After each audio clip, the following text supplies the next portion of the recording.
Harka fuunee hordoftoota keenya kan biyya keessaa biyya alaa teessanii nu daawwachaa jirtan kun sagantaa CNN irraa kan isinii dabru sagantaa keessummaa qabannee isinii dhiyaannee jirra. Keessummaa keenyaan wal isin barsiisuudhaaf garuma isaatti isin dabarsaa Jamaal Ahmad Jaamaa. Jamaal daawwattoota keenya ammee wal baradhu.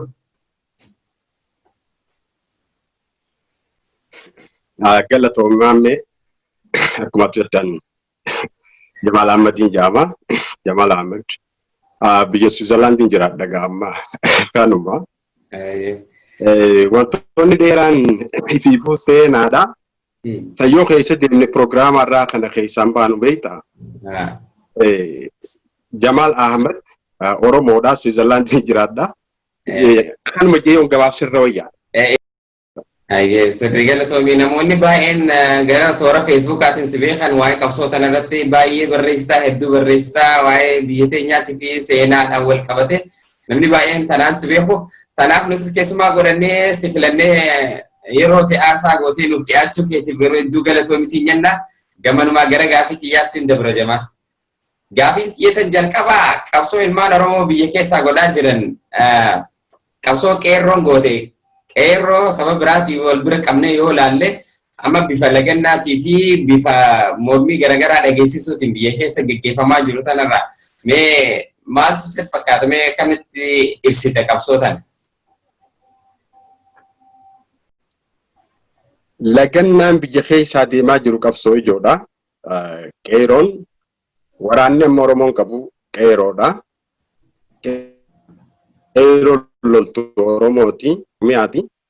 Kanaafi jechuudha kan isaan falmaa jiran. Maaliif falmaa jiran kan jedhu abbootii isaaniitiitu hidhaa jira. Abbootii qeerroodha. Hangafoota qabsoota hundeessaniitu shiraan hidhaa jira. Sababni isaan hidhamaniif sababa Oromiyaa fi mirga Oromootiif falmanii.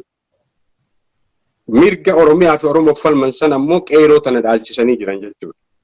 Warra diinaa kan qeerroo teenya rakkisaa jiru kana abbootii qeerrootii fi abbootii qabsoo hangafoota keenya sayyoo dhabamsiisan waan qabsoon bilisummaa Oromoo dhabamtutti fakkaata. Qabeenya Oromootii fi lafa Oromiyaatis akka barbaadanitti waan saamanitti fakkaataa jechuudha.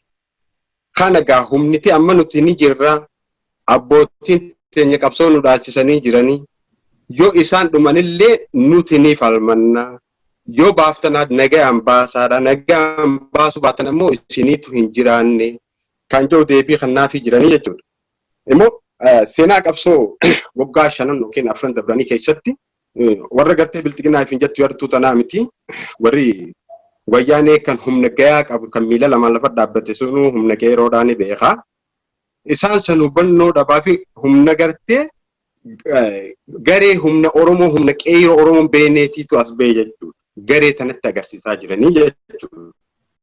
Qeerroon humna miila lamaan lafa dhaabbate ka gartee hidhannoo hanga funyaanii qabu ka hariiroo biyyoota addunyaa wajjin hariiroo gayaa qabu ka yoo ati hafuura baafatte silaa ijaalte harma dhufu akka lubbuu rasaasaan osoo hin ta'in harkaan si keessaa fuudhu san dhabamsiiseetti godee isiin gartee duraan waggaa 27 yookiin waggaa 30 duratti qabsoo waggaa 40 duratti qabsoo eegaltee sanii deebise jechuudha.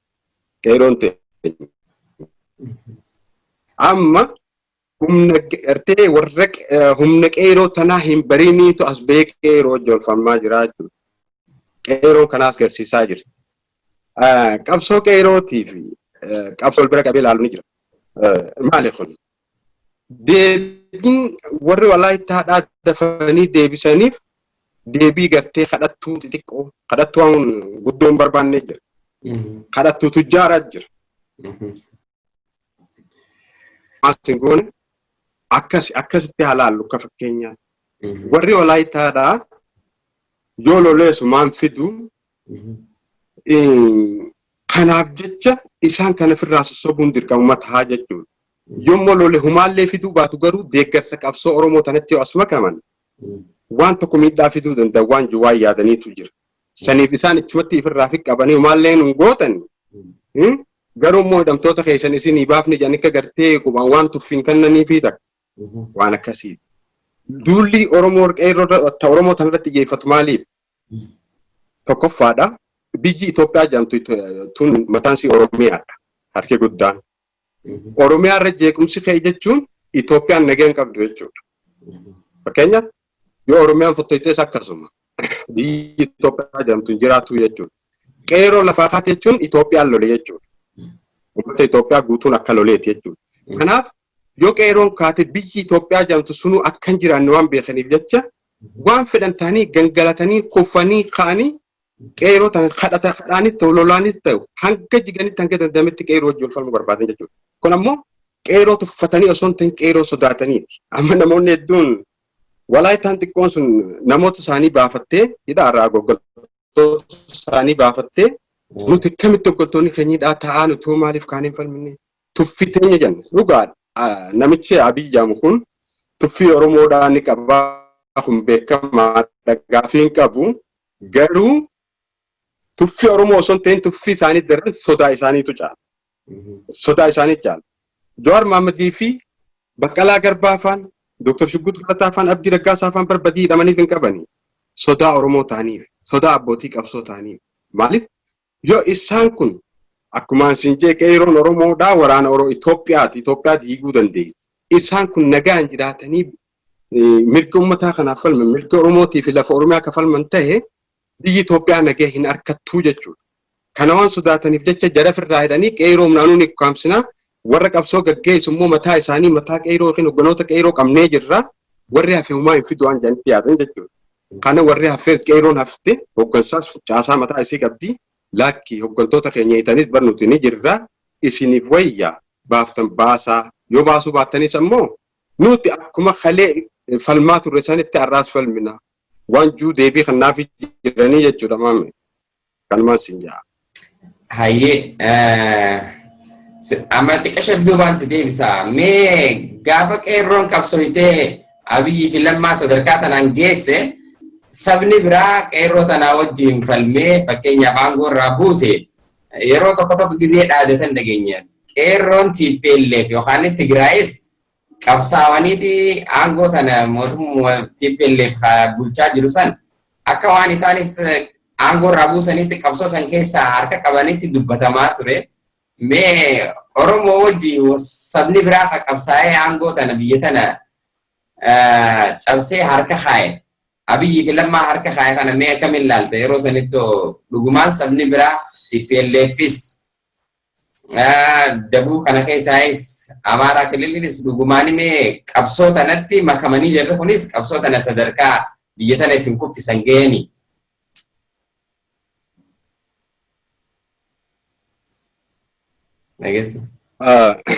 Gaaffii gaariidha. Qeeroo wajjin namni qooda fudhate hin jiru. Qeeroon wareegama kan qabsoo kana eegale bifa qindaa'een wareegama boodaa falmaa boodaa kana kan eegale 2014. Yeroo kana keessatti sabni biraa tokkollee waliin hin turre kopha falmaa kana eegale. Jidduutti hargalfachaa lolatti fufuun osoo lolaniiti hanga bara 2016 dhufan. Yeroo kana keessa nam tokko wajjin hin turre. Eega qeeroon Oromoo wayyaanee daddaayisitee wayyaaneen abdii murattee sossoote naannoo Amaaraa san keessa dhagaa lamaa sadii karaarra kaanii mana galuu takka eegalan. Sani jechuudha kan miidiyaan isaat faan dabarsaa ture. Laalee dhaguma lama ka duraan taa'u kan namni nuun kaa'in faa kaasee min tajammiral koo nama kasaanis maqatti moggaasan jechuudha. Maal jedhaniin maqaa tokkotti baasanii jiranii keenya kana Funni faanoo miti. Faanoo maal eegalan jedhan akka gartee loltoota falmaa maqaa tokkotti moggaasanii turan yeroo sanitti bifa san iyyaamu eegalan jechuudha. Osoo keenya kafirraa ittisu kunu loltuu jeef ijaamin isaan akka gartee humna addaa tokkotti ijaamaa turan jechuudha. Sun soba. Waa takka wanni harka keessaa qaban hin jiru. Eega gartee qeeroon falmitee wayyaanis daddaayisitee gara biyyaatti galchuudhaaf abdii fudhachiifte booda hiriira tokko baatee dhiinni qeeroo Oromoo dhiiga keenya waan jiru. Falmaan faanoon jangaggeessite falmaa sani. Dhiiga keenyaaf ragaa baatee jechuudha. Dhiiga qeeroo Oromootiif ragaa baate. Qonni faanoon jaan qabsoo keessaa qabu, guyyaan fonqolchuu keessaa qabu. Dhiinni Oromoo dhiiga jimne malee. Warri amma gartee wareegama qeeroo Oromoo kana cinaa fidee akka gartee faanoon jaansunis wajjilootee fakkeessuu barbaadu warra biltiginnaa kana jechuudha. Isaan jara kanaa wajjin firummaa uumoo waan barbaadaniif jecha wareegama qeeroon kafaltee bara dheeraa jijjiirama hatame kana fidee kana sheer godhanii warra naannoo Amaaraa kanaaf kennanii wajji qabsoofne jedhanii ittiin firoo horachuu barbaadan jechuudha. Kanaan ala namni qeeroo wajjin qooda fudhatee hin jiru. Qeeroon kophaa isiitti falma hadhaa'aa gaggeessitee akka addunyaan dinqisiifattutti saba Itoophiyaa osoo hin tahin addunyaan dinqisiifattutti gara biyyaa galchitee jechuudha. Kanaa jechuudha qeeroon alatti abbaan biraa tokko harka keessaan qabu yoo jiraate immoo warri naannoo Amaaraa falma yookiin qoonni isaan keessaa qaba yoo jiraate harka 5% yoo ta'e guddaa kanaan alatti hin jiru jechuudha. Kana gaamma katti fi yaamaa jiranii kun akkumaan siin jee sirna miliik waliin deebisuuf waan kaayoo qabaniif jecha kaleessaas wajjin gabroomaat biyya kanarratti walii galan jechuudha. Jarri lamaan warra qooda hin qabne naannoon Amaaraa qooda keessaan qabdu bilxiginnaan jedhanii fiifuu qooda keessaan qabdu warra ifiifuu yeroo sanitti qeeroo Oromoo manarra deemee funaanaa ture jechuudha. Qeeroo falmaa gaggeessitu warra irra mootummaa jijjiiramaa yookiin humna jijjiiramaa jee arraas qeeroo weeraraa jiru kun warra yeroo sanitti waraana wayyaanee qabatee hulaa Oromoo irraan deddeemee Oromoo funaanaa ture jechuudha. Isaan santu dogongora keenyaan haa ta'u maaliin haa ta'u karaa qaxxaamuraatiin aangoo isaaniin hin malle aangoo gartee silaa walitti qabsaa'e haqarraa kan silaa isaan mana hidhaa seenuu qaban dhufanii humna jijjiiramaa jedhanii itti laffaatee hin finne akkuma nama walaaf harkatee jechuudha kanaanii fira horachuu barbaadanii jechuudha. Kanaan alatti qaamni biraa tokko kan wareegama kafalamu kana keessaa qooda qabu hin jiruun sin jaamame. Anis akkaan hubadhutti qabsoota ni saamanii numa saamamne jeetti nu badha. Qabsoo qeerroon gootee qabsoon qeerroon biyya jaaruu keessatti fi biyya diiguu keessa gootutti namni biraa shoora olaanaa kan taphatu jiru qeerroo malee. Saniifuu gamanumaa gama gaafii xiyyeeffatti aantutti si dabarsa. Gaafiin tiyaantu seenaa qabsoon Oromoo gootee tana keessa seenaa ibduubaan si deebisaa. Qabsoo jaatamootaa keessa 1990 takka gaafa aangoo harkachuu deemnu kasaamamnu tana hundaa'u jechuudha. Gaafa Abiyyiin dhufee 2018 saamamne tana mee akkamitti ibsita? Gaafii gaariidha. Yeroo hedduu beektaa jijjiiramni jedhamu yookiin qabsoon teenya ni hatamti. 1990 takka abaawatu qabsaa jijjiirama sanfiti. Tanis wayyaanee to'atee jechuudha. Amma kanaas jechuun hanqinni keenyaas jiraachuu mala as keessatti immoo diinni qoftiin boortaan nu injifatee osoo hin ta'in dallaa keenya nu jalaa jajallifatanii yookiin nu jalaa qabatanii nutti fayyadamuuti. Bara kan nu mudate haaluma sani kan qabsaa'e kan jijjiirama kana fide wareegama Oromooti. Wareegama qeeroo Oromooti. Garuu warri jijjiirama kanatti fayyadame immoo warra duraanuu eenyummaa isaa dho'ifatee ajjeesaa ture jechuudha. Gaafa Mangistuu Hayilamaariyaamis fakkeenyaaf yoo laalle 1996 yookiin 74 akka Awurooppaatti warri qabsaawaa ture namootuma Oromooti. Warra akka Hayilee Fidaafaadha. Jarri kun qabsoo hadhaawaa gaggeessaniiti Itoophiyaa nama hundaaf taatu Itoophiyaa walqixaa ijaaranii falmaa gaggeessaa turan. Tafarii Bantii fa'a qabsoo hadhaawaa gaggeessaa turan. Mangistuu Hayilamaariyaam yeroo aangoo qabatee dhuunfatu aangoo biyyattiidhaa kontirool godhu dura Tafarii Bantii keessa dura ture isaa beekadhu kan filamee sila akka bulchaatti filamee ture jeneraal Tafarii Bantii. Tafarii Bantiif dura ajjeeseetti aangoo dhuunfatee jechuudha. Aangoo mootummaa dhuunfate. Biyya san keessatti yoo akkuma seenaatti ilaalle akkuma walii galaattu aangoon Oromoo ajjeesanii hin harkatin hin jirtu. Fakkeenyaaf gaafa Haayile Sillaaseettis yoo kaafne yeroo Haayile Sillaaseetti yaasuun humna guddoo jechuun fudhatama guddaa harkatee ture uummata biratti. Haayile Sillaaseen namni kun aangoo irraa fudhataa biyya tana ni dhuunfataa uummata lina jijjiiruu dandeettii qaba waan jiruuf jala deemee hidhee akkuma har'a Abiyyi badii malee shiraan Jawaaridhe kanatti Haayile Sillaaseen Iyyaasuu hidhee gurootti ajjeesisee seenuma keessattuu kanuma Mangistuu Hayilamaariyaam akka gara aangoo dhufetti Tafarii Baantii kan isa dura ajjeese isa dura bulchaa ture yookiin taayitaan isa dura jiru if dura ajjeesee aangoo qabatee jechuudha. Bilisummaa Oromoo waliin biyya seenanii isaan kanaa shirarra yaadeetuma yeroo sanitti ajjechaa fi kun akka paartii tokko waan hin ta'iniif jecha shiraan paartiilee biraa irra ijaaree innis aangoo biyya sanii kontirool godhee TPLF waggaa 28 biyya san bulchuuf carraa argattee jechuudha. Warri amma dhufe kunis warra duraanis eenyummaa ifii dhooffatee wayyaanee tajaajilaa ture akkuma reefu siin jee agartee inuma amma muummichi ministeeraa bulchiinsa jijjiiramaati faaja namni bulchiinsi jijjiiramaa kan isaan jedhan kun kan kaleessa dhokatee Oromoo basaasee daataa yookiin ragaa Oromoo gartee sabboonummaa qaba. Oromoo abaa'oo deeggar funaanee Geetachoo Asaffaatiif ergaa ture bar isa kana.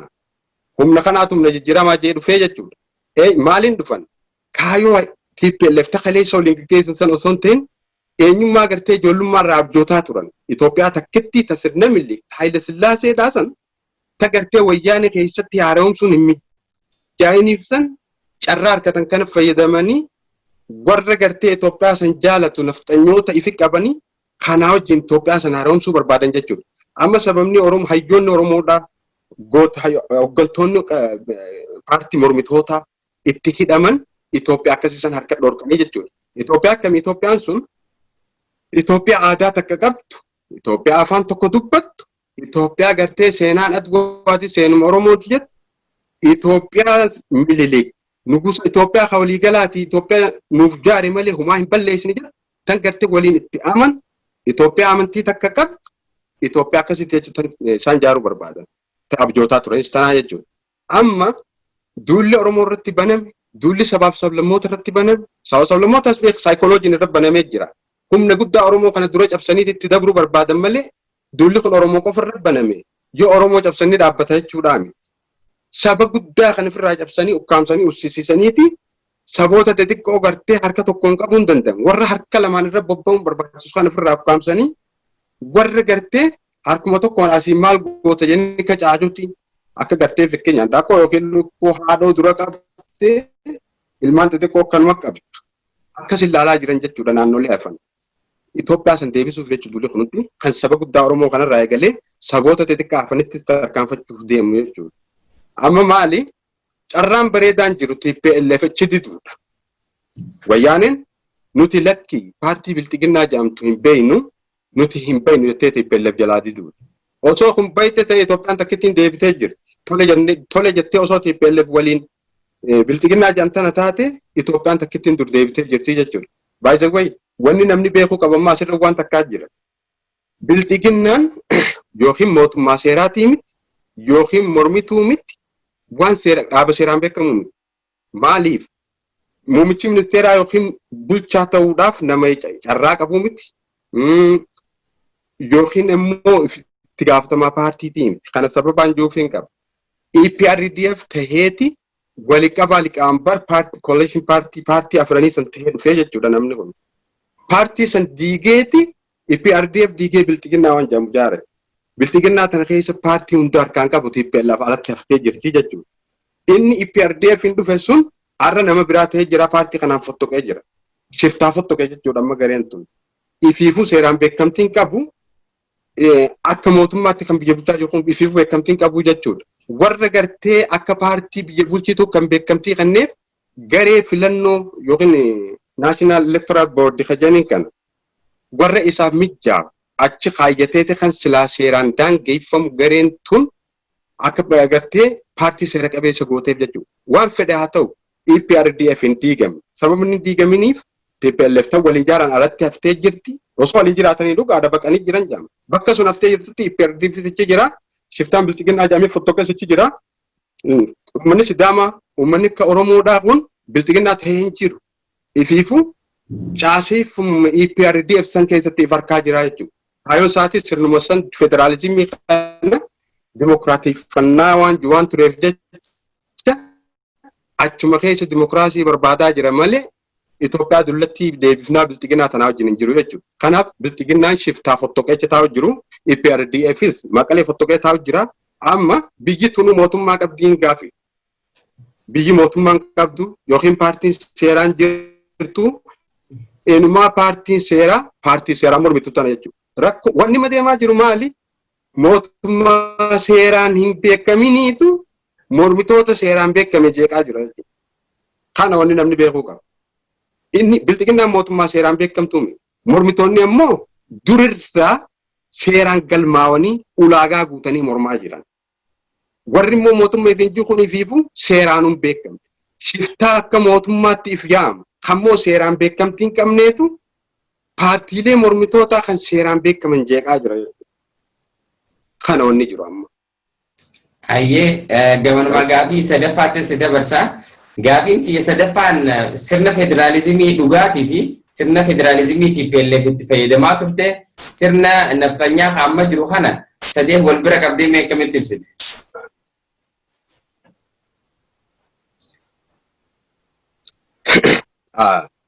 Walumaa galatti sirna federaalizimii jechuun maal jetti faranjiin? Federalism is an institution of political union jedhaniin. Maal jechuudha? Waldaya siyaasaa jechuudha. Waldaya siyaasaa hoggaa jennu maal jechuudha? Paartiin cuftiin wal qixa. Paartiilee garagara jiran tan keessaa tokko bakka bu'aa fidatee as kaayyataa jechuudha. Kanaani paartii saniitiitu tana caalaa. Tanaatu san caalaadhaan paartiin takka paartii takka yookiin akka piraayim ministeeriitti filatanii kaayyatan jechuudha. Isaan paartii keessa piraayim ministeerii beekatu. Paartii keessa walitti paartii ta'a. Piraayim ministeera ta'a. Yookiin biyya federeeshinii bultu yoo ta'e immoo kaawunsilara ta'a jechuudha. Isa sanii jechuudha akka sirna federaalizimiitti. Maali gaamma asirratti warri isteetii bulchan yookiin riijinii bulchan hundinuu autonomous power qaban. Aangoo biyya isaaniitiin bulchuu danda'an. Tagartee seera ifii baafatan. Tagartee waan barbaade mootummaa jiddugala jiru sanatti beeksisan. Aangoo akkasii qaban jechuudha. Qajeelfamni mootummaa jiddugala irraatti kan namuun jiru. Maaliif? Jiddugalli bar mootummaan qabu federaalizimii jechuun bar mootummaan jiddugalaa inni jaan hin jiru. Mootummaa jiddugalaa jechuun dhaabbata jiddugalatti gartee paartiilee adda addaa irraa walitti qabamee wantoota bulchitoonni naannoodhaatti kennate beekamtii kennuuf jechuudha. Kana jechuudha. Kana jechuudha federaalizimiin sirriidha. Ammoo kan bulchu warra naannoo isaa bulchu waan isa tolu waan sabaaf waan ummataaf tolu waan ummataaf hin tolle kan laalu isaa jechuudha. Amma sirni wayyaaneenis baroota 28 kan dabarte kana sirna federaalizimii sirriin turre. Garuu caaseeffamni isii bareedaa ture. Dhuguma sirna federaalizimiidha kan saboota irratti hundaa'e kan afaan irratti hundaa'e caasistee turte jechuudha. Istiraakchariin hedduu bareedaa. Biyyoonni addunyaattis kanuma. Rakkoon jiru garuu aangoo ochi aantu ifii fudhatteeti ajaja akkuma gartee pirezidaanshal siistamiidha. Akkuma gartee biyya federaalizimiin hin bulle biyyuun pirezidaantiin bultuu waan tokko gartee akka ifitti amantaa yookiin naannoo kana nu bulchaadhaan qajeelfama tokko baafatanii biyya isaanii bulchuu osoo hin ta'in eeggattummaadhaan maaltu qajeelfamni har'a nu dhufaadhaan irraa saffaranii fuudhanii dirqamaas ta'u uummata ajjeesis ta'u uummata nuuf saamis ta'u uummata nuuf buqqaasis ta'u uummata nuuf godaansisiif ta'u TPLF irraa saffaranii fuudhanii dhufaniiti osoo irraan hin reefne akkuma fuudhanii dhufan sanitti raawwatanii saffaranii galchan jechuudha.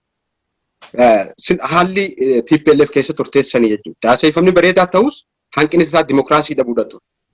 Federaalizimiin bareedaa ture garuu dimokiraateessuu irratti walqixxummaa gartee kabaja naannoof dhabuu mootummaa naannootiif aangoo laachuu dhabuu irratti ifii diktaatara irratti taatee gara ifii qabde ajajuu irratti warra naannoo bulchu gartee bulchitoota osoo hin akka ergamtoota isiitti itti fayyadamuu irratti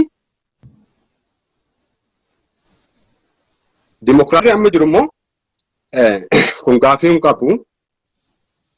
Itoophiyaa minilik deebifna mul'achaa jirti. Tun bar waan irratti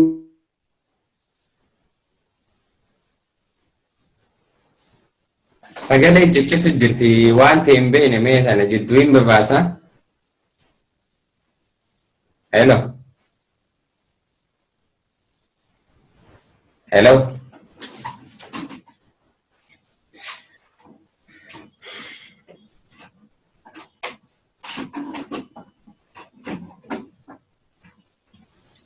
Hello.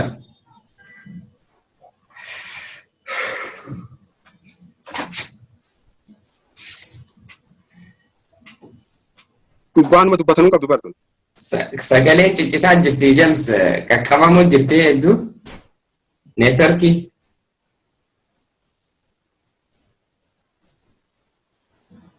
Neetworkii irraa isaa neetworkiin kee xiqqoo rakkoo gabaarran beeyi.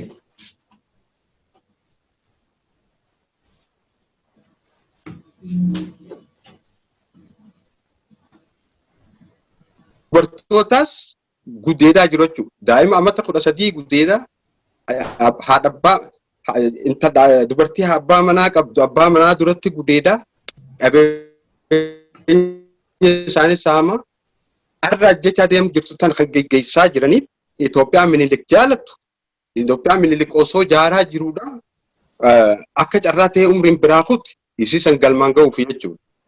Itoophiyaa afaan tokko dubbattu. Itoophiyaa agartee aadaanis iskistaa qofa qabdi. Itoophiyaa naxalaa qofa uffatu. Itoophiyaa eenyummaa saba Amaaraa qofa qabdu jechuudha gabaabumatti. Isiisan deebisuudhaaf jechuudha kan amma deemaa jiru. Kana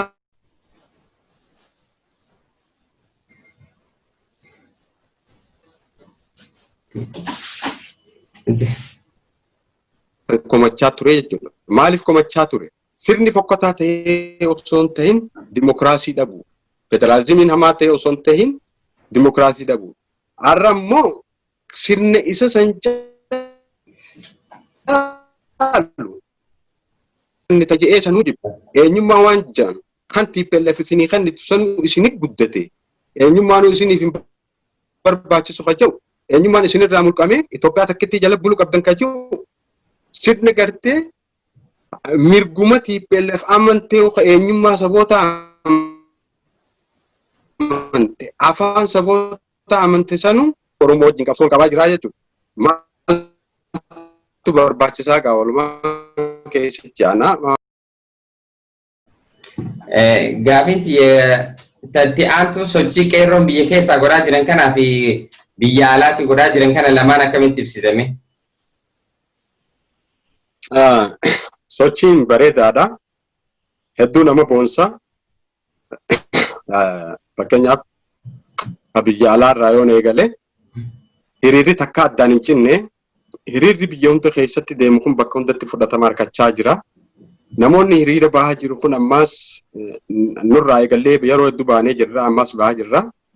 Qaamota mirgi namaa laallatu mirga namaa yookiin numarraa warra laallatan hundarrattuu dhimmi qaama dhimmi kun laallatu hundaa qunnamaa jirra jechuudha. Xalaan barraa eeggala deebis abdiin nu eegaadha.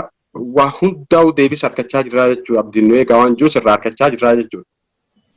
Fakkeessattuu warri akka Ameerikaa faan sineetaroota isaan bakka bu'aa isaan sagalee kananiif jira. Isaanis akkasumatti deebii harkachaa jiranii jechuudha. Gama biraatiin qeeroo takka fa'aa Ameerikatti taniin arkuus akkasuma guyyaa 12 ol waan imbaasii Itoophiyaa dura ta'anillee deebiillee dhamnaan poolisiillee dhufee dubbisee mirga sirriitti jedhanii waa hedduurraa sagalee fuudhanii jiran. Bifuma wal fakkaatuun akkasuma Jarmanittis dubbisanii qeeroo irraa waraabanii miidiyaalleedhaan sagalee barruullee waa hedduu lafa kaa'anii jiran jechuudha. Miidiyaalleen dabarsee jira biyyaan jiru sanattillee miidiyaan ni dabarsa. Gaazexeessonni addunyaa hundinuu dabarsaa jira jechuudha. Hiriira bahaa jiru kana hundaa'u miidiyaan gurguddaan addunyaallee dhufee dabarsaa jira jechuudha. Kanaaf waan nu gargaaree jira. Gatee miila jabeeffatee addunyaa irratti illee dippiloomaasiin cimee hin falmu wal qabna. Gara dippiloomaasiitiin caalee jirraa jechuudha. Gara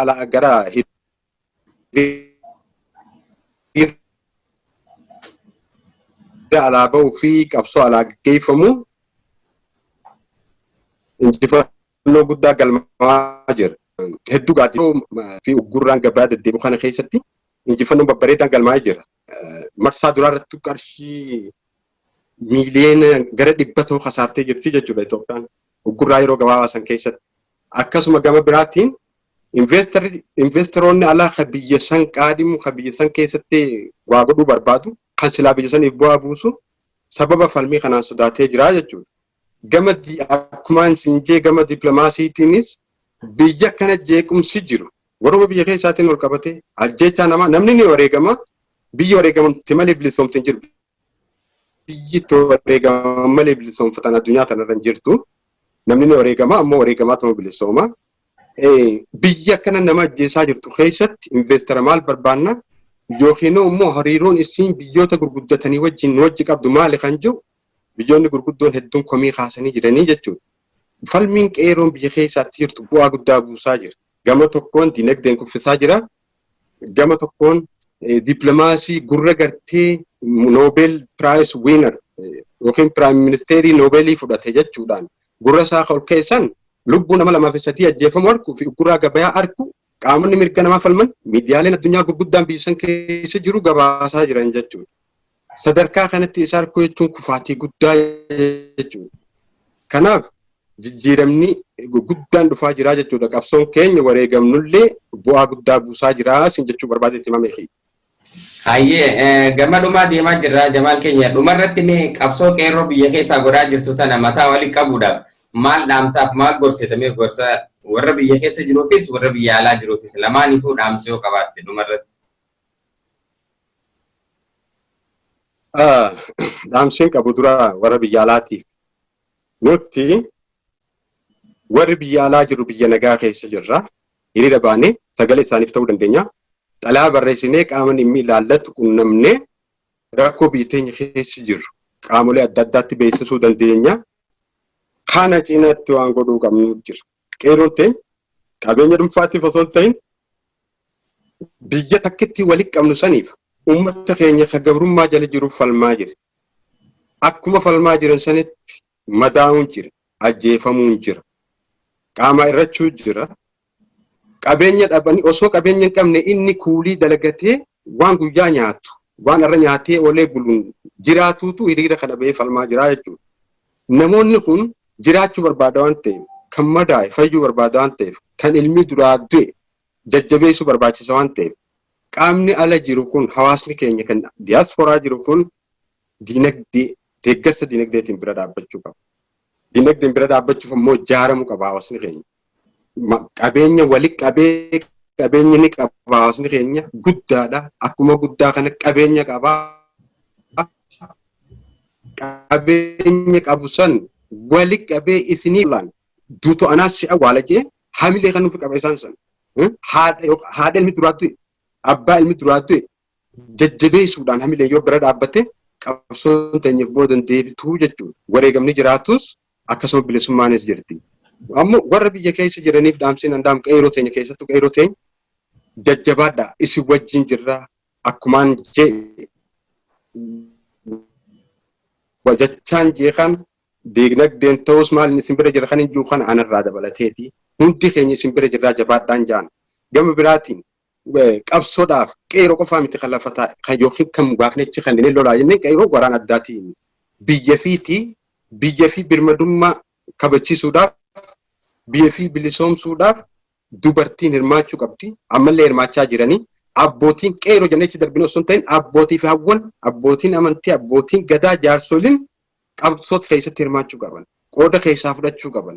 Qabsoon isaan keessa hin jirre qabsoodhaan miti hin lolin dhaabbatanii ilmaan keenya haqarra falmaa jiranii ilmaan keenya duraan tuqinaa jedhanii falmuu danda'uu qaban. Gama biraatiin warroota maqaa abbaa gadaa himatanii yookiin jaarsummaa himatanii diinaa fi Oromoo jidduu manguddummaan seenuu barbaadaniif hin dhaamsa qaba. Jaarsi Oromoodha dhugaadha. Nama walitti araarsuun aadaa Oromoo. Garuu diina Oromoo ajjeessu. Oromoo walii araarsuun aadaa Oromootiin. Kun safu yookiin jaarsa garaati kun. Akkasuma abbootiin amantiitis waan jalloo waan rabbiin jibbarraa nama ni gorsa. Amantii kiristaanaa haa ta'u, amantii musliimaa haa ta'u. Waan jallaterraa nama gorsuun, waan gaarii irratti nama gorsuun waan hojii abbootii amantiiti. Garuu ani abbootii amantiiti na dhagaya mirga keessan falmachuu dhiisaa jedhanii qeeroo falmaarraa dhaabuun abbootii amantii rabbitti amanuu osoo hin ta'in diina kanatti amanuu. Kanaaf yookaan qeeroo wajji falmuu abbootiin amantiitis yookaan immoo akkuma abbootii amantii ta'anitti irraa walaba ta'uu. Abbootii amantummaa qabatanii qeeroo fi diina jidduu seenuun Oromoon diinni isin gabroomsu isin usaa ta'a jechuu waan ta'eef jecha maqaa isaanii osoo ifin balleessine dhaabbachuu qabaniin jaa. Gama biraatiin saboonni ollaa keenya jiran kan afaan Oromoo dhaga'in fi kan afaan Oromoo hin dhageenyes qabsoon teenya diina keenya wajji diinni keenya biltiginna malee sabaa wajjiin. Kanaaf roorroon irraantan uummata Oromoo irratti deemaa jirtu tun boru isin irrattis dhufuuf teessi. Roorroo boru isin irra dhufuu teessan osoo isin hin geenye balbaluma Oromoo irratti Oromootti dirmaddaadha waliin asumatti rukutaadhaan ja'an. Gama biraatiin qeeroof dhaamsa tokko kan hin deebi'ee dhaamuu fi barbaadu jira. Lootee seentuu jedhanii yookiin luqqaatuu gartee biltiginnaan qeeroo keessa ergitu jira. Tamanneen amantii gubdu. Tagartee qabeenya namaa saamtu. Tagartee ati kiristaan yookiin islaama jettee ilaalcha amantiitiif waa balleessitu jira. San qeeroon teenya dammaqinaan osoo ni gartee isii jalaan seentee waa balleessitee maqaa qeeroo hin balleessine qeeroon teenya ifii eeguu qabdi jechuudha. Humna isii jalatti dhorkuu qabdi, to'achuu qabdi. Akkasiin qabsoon teenya osoo maqaan isii hin banne qulqullinaan. Kanarratti immoo qeeroon teenya muuxannoos akka qabdu beeka. Qabsoo waggaa 5-6 ol gaggeessiteef qeeroon teenya maqaa bareedaadhaan raawwatte hanga xumuraatti ammallee muuxannoo akka duraan qabanii san itti fayyadamanii lootee seentu warra gartee qeeroo teenya qabsoo isaanii tana xureessuu barbaada. Warra gartee ajandaa diinaaf uumuu barbaada. Ifirraa eeguun gahee teessaniin ja'an. Kan maan jaamaa meeqayya. Ayyee gamaan keenya yeroo ta'e aarsaa gootee nu dhiyaachuu keetiif hedduu galatoomiin jenna. Isiniin galatooma ammaa meeqayya. Ayyee daawwattoota keenya sagantaa keenya guyyaa har'aa asumarratti goolabnaa sagantaatti aanuun hanga walitti deebinutti har'aaf nageetti isiniin jenna.